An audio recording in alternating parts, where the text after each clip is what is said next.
Movie की शुरुआत में 1957 का समय दिखाया जाता है। रसल परिवार यहाँ ओहायो के एक छोटे से कस्बे नॉकर स्ट्रीट में रहने आए थे। इन्होंने हिल के ऊपरी तरफ एक मकान किराए पर लिया और ये लगभग 9 सालों तक उसी मकान में रहे, लेकिन फिर भी यहाँ के लोगों ने उन्हें कभी नहीं अपनाया। शायद वे किराए पर रहते थे इसलिए, या फिर एक कारण ये भी हो सकता है कि वे बाकी लोगों से ऊपर की तरफ रहते थे। शायद इस वजह से लोग उनसे जलते हो। खैर, वजह चाहे कुछ भी रही हो, लेकिन विलर्ड रसल का विश्वास गॉड के लिए कभी कम नहीं हुआ। उसने पास के जंगल में अपना चर्च बना रखा था और वो वहाँ हर रोज़ प्रे करने आता और साथ ही अपने बेटे आर्विन को बुलाता। वो जब भी जीसस के क्रॉस को देखता तो उसे जंग का वो मंजर याद आ जाता जो उसने 12 साल पहले देखा था, जब वे 1945 में द्वितीय विश्व युद्ध में लड़ रहे थे। जंग के दौरान उसने जीसस के क्रॉस पर लटका हुआ अपना साथी मिलर जॉन्स देखा, जिसे जिंदा ही जला दिया गया था। वो मोमोज की चटनी की तरह बिल्कुल लाल हो गया था। दुनिया भर के मक्खी मच्छर उस पर भिनभिना रहे थे और तभी वो जाग गया। मिलर जॉन्स को इतनी तकलीफ में देखकर विलर्ड ने उसे शूट कर दिया। जंग तो खत्म हो चुकी थी थैंक्स टू मिस्टर ओपनहाइमर, लेकिन जंग के बाद भी मिलर जॉन्स वाला वो नज़ारा विलर्ड की आंखों के सामने घूमता रहा। वो वापस शहर आ गया था। घर जाने से पहले उसने यहाँ रुककर कॉफ़ी पीनी चाहिए तो उससे एक बंदा टकरा गया जिसका नाम है कार्ल। इसका नाम याद रखना, इवन इस मूवी में सबके नाम याद रखना। हो सके तो नोट्स बना लो क्योंकि आज सच में मज़ा आने वाला है। तो विलर्ड आज प्यार में पड़ने वाला था, लेकिन उसके प्यार में पड़ने से ठीक पहले कार्ल को भी अपनी जीवन साथी मिल गई जिसका नाम है सैंडी। सालों बाद सैंडी कार्ल को शूटर बुलाने लगी और कार्ल सैंडी को बेट मतलब चारा, जो किसी को फंसाने के लिए दिया जाता है। ये एक दूसरे को इन नामों से क्यों बुलाते थे ये हमें आगे पता चलेगा। इधर विलर्ड को एक खाते पीते घर की लड़की पसंद आ गई। इस लड़की का नाम है शार्लेट, जो पहली बारी में तो विलर्ड से नहीं पटी, लेकिन विलर्ड जब वापस इसके हाथ की कॉफ़ी पीने आया, वो भी अपने घर से 100 किलोमीटर दूर, तो यहाँ ये लड़की फिसल गई। और वैसे भी विलर्ड देखने में भी हैंडसम था। वैसे विलर्ड की एक माँ भी थी जो उससे बहुत प्यार करती थी, और उसका एक अंकल भी था जिसे विलर्ड ने गिफ्ट में एक बंदूक दी जो वो जर्मनी से लाया था। इसकी माँ ने गॉड से प्रॉमिस किया था कि अगर वो जंग से जिंदा लौट आया तो वो उसकी शादी हेलन से करेंगी, जो कि एक अनाथ लड़की थी। हेलन के माँ बाप आग में जलने की वजह से मर गए थे और उसका इस दुनिया में कोई नहीं था सिवाय विलर्ड की माँ के। लेकिन विलर्ड तो पहले ही कॉफ़ी शॉप वाली लड़की शार्लेट को अपना दिल दे चुका था। वो भले कैसे किसी अनजान लड़की से शादी कर लेता। सो इसी में ये भी ऐड कर दूँ कि विलर्ड की माँ बहुत ज़्यादा धार्मिक है, सेम ये लड़की हेलन भी। लेकिन विलर्ड का धर्म की तरफ उतना झुकाव नहीं है जितना उसकी माँ का है। अब यहाँ पर एंट्री होती है रॉय लाफर्टी की। आप लोग बनाते रहो नोट्स, अभी तो 3-4 कैरेक्टर्स और इंट्रोड्यूस होंगे। तो रॉय यहाँ चर्च में प्रीचर का काम करता है। प्रीचर माने वो आदमी जो ईश्वर के संदेश लोगों तक पहुँचाता है। वो क्या चीज़ है जिससे आप सबसे ज़्यादा डरते हो? अगर वो चूहे हैं तो शैतान ये ध्यान रखेगा कि आप पर भर भर के चूहे छोड़े जाए। गॉड की शरण में जाने से पहले मैं भी मकड़ियों से बहुत डरा करता था। वे मकड़ियाँ मेरे सपनों में आती और मुझे अपने जाल में फंसाती थी। मैं उन्हें अपने चारों तरफ महसूस करता था, लेकिन जब से मैंने गॉड का हाथ पकड़ा है तब से मेरे अंदर एक अनोखी शक्ति आ गई है। और अब स्पाइडर तो क्या, स्पाइडर मैन भी मेरा कुछ नहीं बिगाड़ सकता। ये कहते हुए उसने जार से सारी मकड़ियों को अपने मुंह पे पलट दिया। तो भाई इन ढकोसलेबाजी का विलर्ड पर तो कोई असर नहीं हुआ, लेकिन हेलन प्रीचर रॉय की दीवानी हो गई। और इधर विलर्ड शार्लेट से शादी करके ओहायो के छोटे से कस्बे लोकर स्ट्रीट में आ गया, जहाँ से इस मूवी की शुरुआत हुई थी।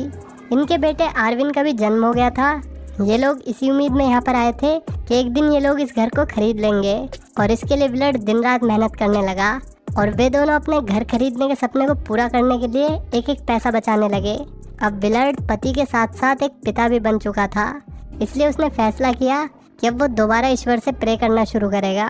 उसने जंग का वो मंजर देखने के बाद से लेके अभी तक एक बार भी प्रे नहीं किया था, लेकिन अब उसे अंदर से लग रहा था कि अगर वो ईश्वर के सामने नहीं झुका तो उसके परिवार को नुकसान पहुंच सकता है, क्योंकि ओवरऑल गॉड की इमेज ऐसी है कि उसकी गुलामी करते रहो तो तुम बचे रहोगे, और जिस दिन से तुमने गुलामी करना छोड़ दिया उस दिन से तुम्हारा बुरा वक्त शुरू हो जाएगा।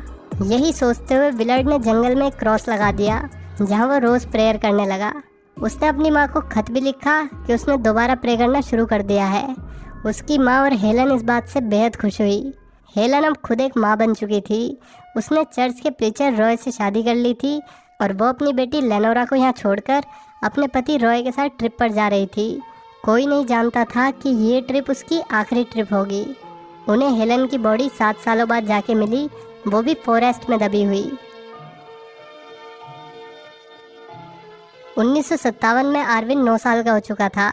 इस टाउन में वही इकलौता बच्चा था जिसका यहाँ कोई रिश्तेदार नहीं था, क्योंकि यहाँ कोई भी उनके परिवार को पसंद नहीं करता था और इसी वजह से आरविन की भी स्कूल में आए दिन पिटाई होती रहती थी। तो ये मूवी का पहला सीन है जब आरविन और उसका डॉग जैक विलर्ड के साथ प्रे करने जा रहे थे। प्रेयर के बीच में वहाँ 2 लोग आ गए जो हिल के नीचे की तरफ रहते थे।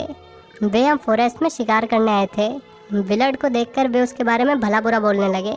एक ने तो उसकी बीवी के बारे में भी उल्टा सीधा बोला। ये सुनकर भी विलर्ड अपनी जगह से नहीं हिला, क्योंकि ये वक्त सिर्फ गॉड के लिए था, ना कि और किसी के लिए। फिर अगले दिन विलर्ड आरविन और जैक को लेकर टाउन की तरफ गया।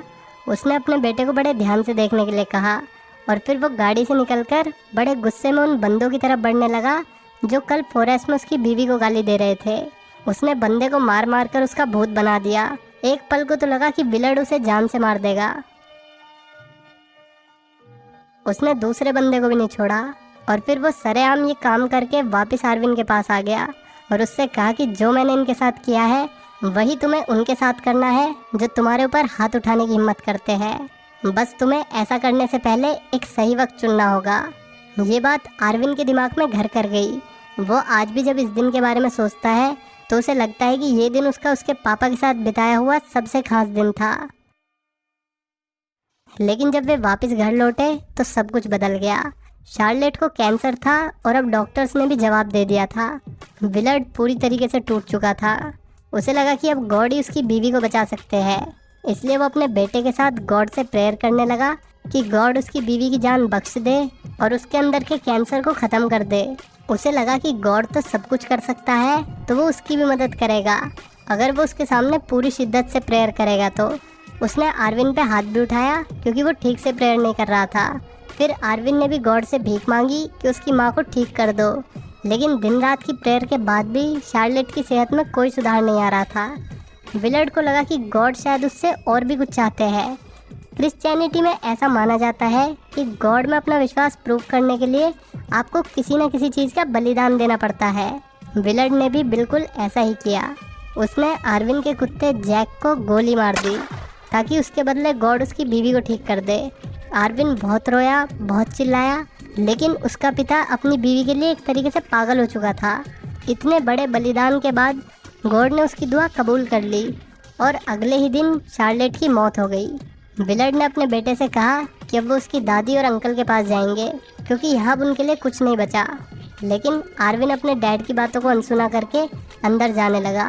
वहाँ उसे गेट पर एप्पल पाई मिला जो कोई उनके लिए छोड़ गया था। आरविन एप्पल पाई खाते हुए अपनी मॉम और उनसे भी ज़्यादा अपने डॉग जैक के बारे में सोच रहा था, क्योंकि जैक के साथ जो हुआ था वो तो मॉम से भी ज़्यादा खतरनाक था। यही सब सोचते सोचते रात हो गई और फिर वो अपने डैड को ढूंढने जंगल में चला गया। उसका डैड अपने बनाए हुए चर्च में बैठा हुआ था। आरविन ने उन्हें देखकर कहा कि अब मैं प्रे नहीं करने वाला, अब तो बिल्कुल भी नहीं करूँगा। तभी उसने देखा कि उसके डैड तो डेड हो चुके हैं। आज के दिन उसकी माँ गुजरी और आज ही के दिन उसके पिता ने खुदकुशी भी कर ली। पास में एक पुलिस वाला ली बड़े दिल और जान से ड्यूटी कर रहा था। ली की बहन है सैंडी, जिसे स्टार्टिंग में कॉफ़ी शॉप में दिखाया गया था। तो ली आरविन के पास आया और उससे पूछा कि तुम्हारे मुंह पे खून कैसे लगा है, लेकिन वो खून नहीं, सिर्फ एप्पल पाई था। इसके बाद ये आरविन के साथ जंगल में गया, जहाँ हम देखते हैं कि क्रॉस पे एक लाश लटकी हुई है जिस पे दुनिया भर की मक्खी भिनक रही थी। ये लाश और किसी की नहीं बल्कि जैक की थी। कुत्ते के साथ इतना बुरा हुआ सिर्फ इस विश्वास पे कि गॉड को हिंसा बहुत पसंद आएगी, लेकिन बात नहीं बनी। अब आज से ठीक 7 साल पहले का वक्त दिखाते हैं जब हेलेन की बेटी लेनोरा का जन्म हुआ था। उस वक्त उसका पति रॉय पूरी तरीके से पागल हो चुका था। चर्च में अपने ऊपर मकड़ी डालते वक्त इस बार एक मकड़ी ने उसके मुंह पे काट लिया था, जिससे उसका पूरा मुंह सूज गया। और इस बात का कॉन्क्लूजन रॉय ने ये निकाला कि गॉड उसकी परीक्षा लेना चाहते हैं, इसलिए उसने खुद को कमरे में बंद कर लिया और वो चिल्ला चिल्ला कर गॉड से बात करने की कोशिश करने लगा। वो ऐसा हफ्तों तक करता रहा। जो हेलन गॉड के लिए पागल थी, वो भी अब रॉय के इस पागलपन से परेशान होने लगी थी। उसने रॉय को समझाने की भी कोशिश की कि क्या पता गॉड चाहते हो कि अब तुम अपने परिवार पे ध्यान दो, लेकिन रॉय पर उसकी बातों का कोई असर नहीं हुआ। हफ्तों बाद एक दिन रॉय को गॉड की आवाज़ सुनी जो उससे कुछ कहना चाहती थी। ये आवाज़ सुनते ही रॉय खुशी से झूम उठा। उसे नहीं पता था कि हम 24/7 जिस चीज़ के बारे में सोचते हैं वो चीज़ हमें दिखाई भी देने लगती है और सुनाई भी। उसे नहीं पता था कि इल्यूजन्स किसे कहते हैं, ना ही उसे पता था स्किज़ोफ्रेनिया के बारे में, जिसमें हमें भ्रम होने लगता है और वो चीज़ें दिखने लगती है जो हकीकत में होती भी नहीं है। तो वो दिन आ गया जब हेलन अपनी प्यारी सी बेटी लेनोरा को आर्विन की दादी के पास छोड़कर अपने पति रॉय के साथ ट्रिप पर जाने लगी। वे लोग वॉक के लिए जंगल में रुक गए। रॉय ने उसे बताया कि गॉड यहीं पर है और मैं उन्हें महसूस कर सकता हूँ, और अगले ही पल उसने अपनी बीवी की गर्दन में स्क्रू ड्राइवर घुसा दिया। उसकी बीवी तड़पते हुए अपनी बेटी लेनोरा का नाम लेते हुए मर गई, और फिर रॉय ये चेक करके कि वो मर गई है उसे वापस जिंदा करने की कोशिश करने लगा। गॉड, मैंने आपकी आवाज़ सुनी है। हेलन, मैं तुम्हें पुनर्जीवित करता हूँ। जो गॉड मेरे अंदर है उसके आदेश पर मैं तुम्हें पुनर्जीवित करता हूँ। वापिस आओ। फिर वो ऊपर देखकर गॉड से कहने लगा कि अब तो टाइम हो चुका है।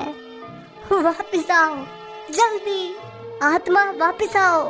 वो गॉड को पुकारता रहा लेकिन कुछ नहीं हुआ।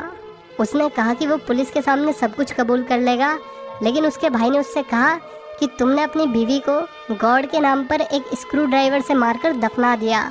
पुलिस वाले तुम्हें सिर्फ साइकोपैथ समझेंगे, इसलिए तुम यहाँ से भाग जाओ। अगली सुबह हम देखते हैं कि रॉय अपने भाई को अकेला छोड़कर वापस अपनी बेटी से मिलने के लिए घर जाने लगा। उसे रास्ते में लिफ्ट मिल गई थी, और उसे लिफ्ट दी किसने?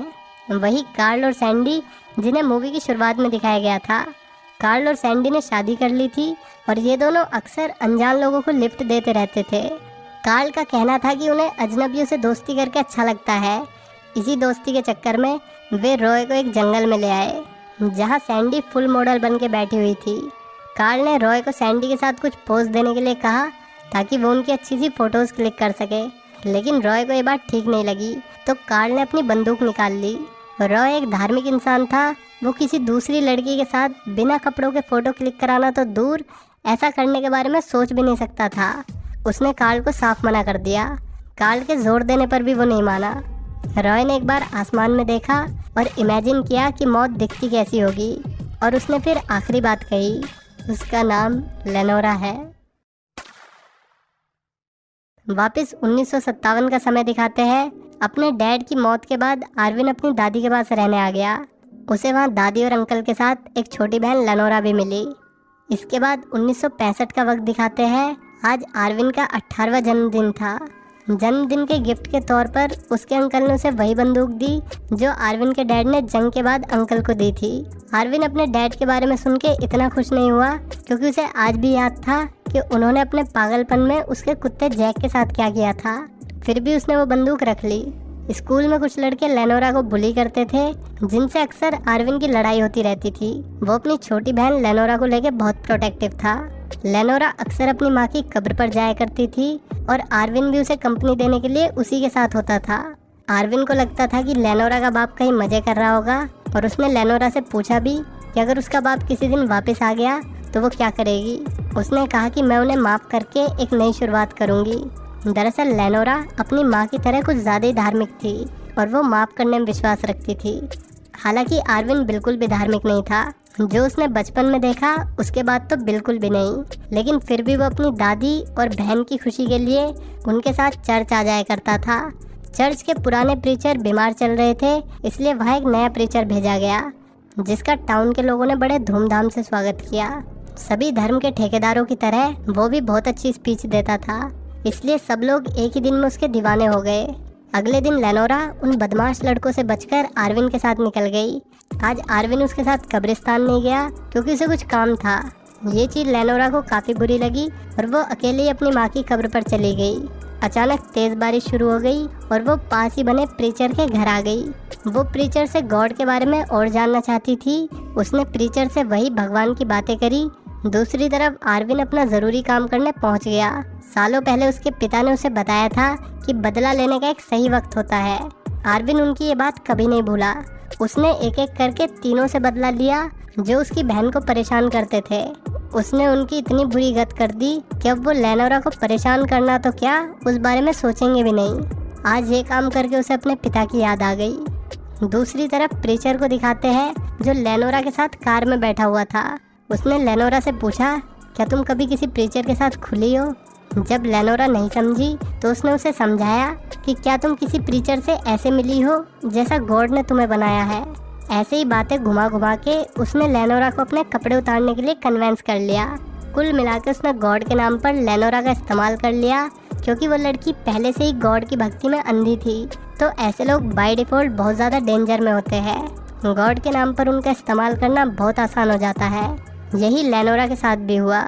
दूसरी तरफ सैंडी को दिखाते हैं जो कार्ल के पागलपन से परेशान हो चुकी थी। वो यहाँ से भागना चाहती थी, लेकिन कार्ल ने इस तरीके से उसके दिमाग पर कब्जा कर रखा था कि वो चाहकर भी उसे छोड़ नहीं पा रही थी। उसने उन विक्टिम्स की फ़ोटो देखी जिन्होंने उसके साथ मरने से पहले अच्छा वक्त बिताया था।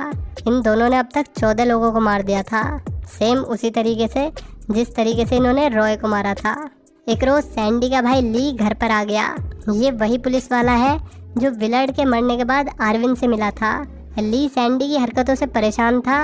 उसे डर था कि सैंडी की वजह से उसकी इमेज खराब ना हो जाए, क्योंकि वो आने वाले इलेक्शन में खड़ा होना चाहता था। उसे सैंडी की एक फ़ोटो भी मिल गई जिसे उसने बाद में देखा। ही भी लाइक, सैंडी तुम ये सब क्या कर रही हो? फिर ली को दिखाते हैं कि किस तरीके से वो माफिया और क्लब वालों के साथ मिला हुआ है। वो सारे 2 नंबर के काम स्मूथली चलने के लिए उन सबसे पैसे लेता था। ली हाईली करप्ट था और इसी क्वालिटी के साथ वो इलेक्शन भी लड़ना चाहता था। इधर लेनोरा को उल्टी होने लगी। उसकी तबीयत दिन पे दिन खराब हो रही थी। आज वो अपनी तबीयत की वजह से चर्च भी नहीं जा पाई, जिसका उसे बेहद पछतावा हो रहा था। आर्विन ने उसे तसल्ली भी दी कि तबीयत खराब भी तो गॉड ने ही करी है, अगर सब कुछ वही करता है तो। असल में लेनोरा प्रेग्नेंट थी। उसने प्रीचर को भी ये बात बताई, लेकिन प्रीचर ने बच्चे को अपनाने से साफ इनकार कर दिया। वो तो उल्टा उसे डांटने लगा कि तुम गॉड के घर में ऐसी अपमानजनक बातें कैसे कर रही हो। कुल मिला के प्रीचर ने उसे भगा दिया, ये कहकर कि मैं किसी लावारिस बच्चे को अपना बेटा नहीं बनाऊंगा। अगर लेनोरा ने उस बच्चे को जन्म दिया तो उसकी दादी शर्म से मर जाएगी, और बच्चे को गिराने का तो सवाल ही नहीं उठता, क्योंकि वो पक्की क्रिश्चियन थी। तो उसने फैसला किया कि वो खुद की जान ले लेगी और फिर सब ठीक हो जाएगा। उसने फंदा अपने गले में डाल ही लिया था। ये कदम उठाने से ठीक 10 सेकंड पहले उसे ख्याल आया कि दादी मेरे बच्चे को एक्सेप्ट कर लेगी, क्योंकि उन्होंने मुझे भी तो एक्सेप्ट किया था। लेकिन गलती से उसका पैर फिसल गया और अनजाने में उसकी मौत हो गई। कोई नहीं जान पाएगा कि लेनोरा ने खुदकुशी नहीं की, बल्कि वो तो सिर्फ एक एक्सीडेंट था। लेनोरा की मौत का झटका आर्विन जैसे तैसे झेल रहा था। तभी पुलिस वाले से उसे पता चला कि लेनोरा प्रेग्नेंट थी। पहले तो उसे लगा कि पुलिस वाले को कोई गलतफहमी हुई है, लेकिन पुलिसमैन इस बात को लेकर श्योर था। अब आर्विन समझ गया कि ये काम ज़रूर प्रीचर का है। इसके बाद उसने प्रीचर पर नज़र रखना शुरू कर दिया। उसने देखा कि प्रीचर जवान लड़कियों को धर्म के नाम पर बहला फुसलाकर अपने साथ ले जाता था, और घर आकर वो अपनी बीवी से भी गलत काम करवाता था, जो कि किसी भी एंगल से धार्मिक नहीं है। उसने फैसला कर लिया कि वो प्रीचर को उसके कर्मों की सज़ा ज़रूर देगा। दूसरी तरफ सैंडी और कार्ल को एक नया बकरा मिल गया, जो कि एक फौजी था। वे लोग फौजी को जंगल में ले गए और उसके साथ फ़ोटोशूट करने लगे। फौजी के साथ भी वही हुआ जो बाकी 14 लोगों के साथ हुआ था। उन्होंने उसे बड़ी बेरहमी से मार डाला। इधर आर्विन ने अपने अंकल से कहा कि मेरे जाने के बाद दादी का ध्यान रखना। ये कहकर वो चर्च पहुंच गया। पहले तो उसने प्रीचर को शूट करने की कोशिश की, लेकिन उसकी हिम्मत नहीं हुई। वो चुपचाप सीट पर बैठ गया। फिर उसने प्रीचर से कहा कि आज यहाँ एक पापी आया है जिसे आपकी मदद चाहिए। आर्विन ने कहा कि मैं शादीशुदा हूँ और मैं अपनी बीवी के साथ वो सब करता हूँ जो मुझे नहीं करना चाहिए, और फिर मुझे छोटी उम्र की लड़कियाँ भी बहुत पसंद है। एक लड़की को तो मैंने प्रेग्नेंट भी कर दिया है। कुल मिला के आर्विन ने वे सारी बात कही जो प्रीचर ने कर रखी थी। प्रीचर समझ गया कि ये मुझ पर जासूसी कर रहा है। तभी आर्विन ने उसे अपने निशाने पर ले लिया। प्रीचर ने उसे ब्रेन वॉश करने की कोशिश की, लेकिन आर्विन पर उसका कोई असर नहीं हुआ। उसने तो पहले ही खुद को धर्म की बेड़ियों से आज़ाद कर रखा था। आर्विन ने प्रीचर को उसके कर्मों की सज़ा देते हुए शूट कर दिया। एक गोली में बात नहीं बनी तो उसने उसमें 2 गोली और उतार दी। अब आर्विन यहाँ से भाग गया। रास्ते में उसकी गाड़ी खराब हो गई। अगले दिन सैंडी और कार्ल उसी रास्ते से जा रहे थे जहां आर्विन की कार खराब हुई थी। उन्होंने उसे लिफ्ट ऑफर करी और फिर वो इनकी कार में बैठ गया। कार्ल ने उससे पूछा कि वो कहाँ जा रहा है और इसी तरीके से बात शुरू करके वो उसे कंफर्टेबल करने की कोशिश करने लगा। लेकिन सैंडी का बिहेवियर कुछ ठीक नहीं लग रहा था, जिस वजह से आर्विन को थोड़ा अजीब लगा। फिर कार्ल ने कार को साइड में लगाने के लिए कहा क्योंकि उसे टॉयलेट जाना था। जैसे ही वो कार से उतरने लगा, आर्विन ने उसकी गन देख ली। गन देखते ही वो सतर्क हो गया। फिर कार्ल ने टॉयलेट करके सैंडी से कार की चाबियां मांगी क्योंकि उसे डिग्गी में से कुछ निकालना था। ये देखकर आर्विन और ज़्यादा सतर्क हो गया। उसने अपनी गन निकालकर हाथ में रख ली और कार्ल ने भी अपनी गन निकाल ली। जैसे ही कार्ल आगे आया, आर्विन ने उसे शूट कर दिया और फिर सैंडी ने भी हड़बड़ी में अपनी गन निकाल ली। आर्विन ने उसे गन नीचे करने के लिए कहा, लेकिन वो नहीं मानी और फिर आर्विन ने उसे भी शूट कर दिया। वो तो अच्छा हुआ कि कल रात कार्ल ने सैंडी की बंदूक में ब्लैंक्स डाल दिए थे, क्योंकि उसे डर था कि कहीं सैंडी उसे शूट ना कर दे। अगर कार्ल उसकी गोली नहीं निकालता तो इस वक्त आर्विन मर चुका होता। तब आर्विन ने कार्ल का वॉलेट चेक किया और उसे कार्ल के एक विक्टिम की फ़ोटो मिल गई। ये देखते हुए उसने कार की छानबीन शुरू कर दी और उसे कैमरा की एक रील मिली, जिसे लेकर वो यहाँ से निकल गया। थोड़ी देर में सैंडी का भाई ली भी यहाँ पर पहुँच गया। फिर वो सैंडी के घर गया और वे सारी फ़ोटो ढूंढने लगा जो उनके क्राइम का सबूत थी। उसने वे सारी फ़ोटो जला दी ताकि सैंडी की वजह से उसकी इमेज ख़राब ना हो जाए, क्योंकि उसे इलेक्शन लड़ने थे ना। फिर उसे अपने एक कलीग से पता चला कि पास के एक टाउन में किसी 18 साल के लड़के ने प्रीचर को गोली मार के ख़त्म कर दिया। प्रीचर को भी उन्हीं 9mm की गोलियों से मारा गया था जिनसे सैंडी और कार्ल को मारा गया। ली समझ गया कि ये काम एक ही बंदे का है। फिर उसे पता चला कि रसल परिवार का बेटा आर्विन रसल टाउन से गायब है और उसे आर्विन की हिस्ट्री भी बताई गई कि कैसे उसने एक ही दिन में अपने माँ और बाप दोनों को खो दिया था। ये सुनते ही ली को याद आ गया कि आर्विन वही लड़का है जिससे वो 8 साल पहले मिला था। वो समझ गया कि वो इस वक्त कहाँ पर होगा और वो निकला भी वहीं, उसी जंगल में जहाँ उसके पिता प्रेयर करते थे।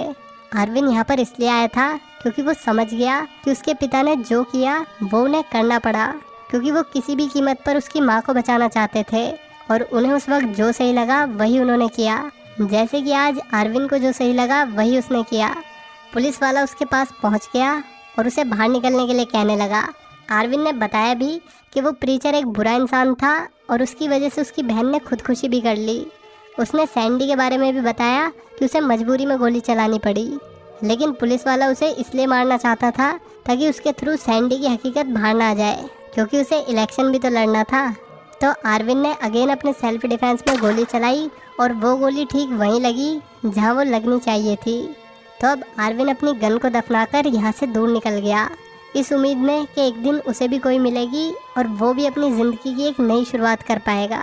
उसने कार में जगह रहने की बहुत कोशिश की क्योंकि वो किसी अजनबी पर भरोसा नहीं कर सकता था, लेकिन कुछ ही देर में वो थका हुआ होने की वजह से सो गया। लेकिन आप लोग बिना लाइक, कमेंट और सब्सक्राइब किए बिना सो मत जाना। इस वीडियो पर बड़ी मेहनत करी है, तो इसे शेयर करके अपना प्यार दिखाओ और बताओ कि आपको इस मूवी से क्या सीखने को मिला। और कुछ लोग शायद रिलीजन को लेके ऑफेंड भी हो जाएंगे। ऐसे लोगों को मैं यही कहूँगा कि इस मूवी की वजह से अगर एक भी इंसान जीवन की हकीकत को समझ पाता है तो मुझे आपके ऑफेंड होने से कोई फ़र्क नहीं पड़ता। खैर, मिलते हैं नेक्स्ट वीडियो में। Till then take care, bye bye.